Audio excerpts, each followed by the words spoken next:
Disparu dans l'année. Et puis notre économie et notre portefeuille à nous. Depuis un mois, vous le savez peut-être, les Français qui le souhaitent peuvent plus facilement changer de banque. C'est le nouvel établissement qu'ils choisissent qui se charge de toutes les démarches.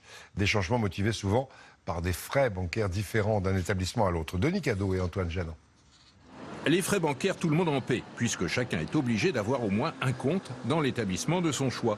Le problème, c'est qu'ils auraient augmenté de 11% sur 4 ans, et cela suscite parfois de l'incompréhension.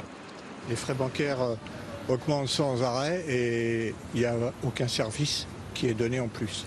Bon, après, tout est négociable. Je sais que j'arrive un peu avec mon conseiller à négocier les montants. En discuter avec son conseiller ou carrément changer d'établissement bancaire si l'on estime pouvoir trouver moins cher ailleurs.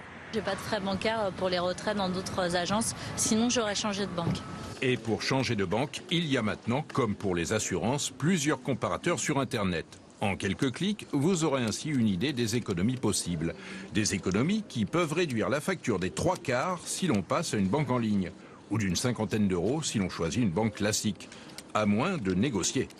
Il ne faut pas hésiter à aller voir tous les ans son banquier ou lui passer un coup de fil en essayant de négocier la carte bancaire. On voit les banques en ligne, elles sont gratuites, donc on peut négocier sa carte bancaire, on peut négocier ses frais de tenue de compte. Ça va bien évidemment aussi dépendre de sa surface financière, mais il ne faut pas hésiter à le faire. Et par rapport aux banques avec des agences, les banques en ligne séduisent notamment les jeunes actifs. Les seuls frais que je connaisse sont les agios. Donc pas de découvert, pas d'agio, pas de frais. Tout est gratuit. Avec un bémol, toutefois, ces nouvelles banques sur Internet exigent un minimum de revenus réguliers, au moins égal au SMIC. C'est d'ailleurs le paradoxe des frais bancaires. Il est toujours plus facile de les négocier lorsqu'on a des revenus confortables. La santé à présent et une journée nationale.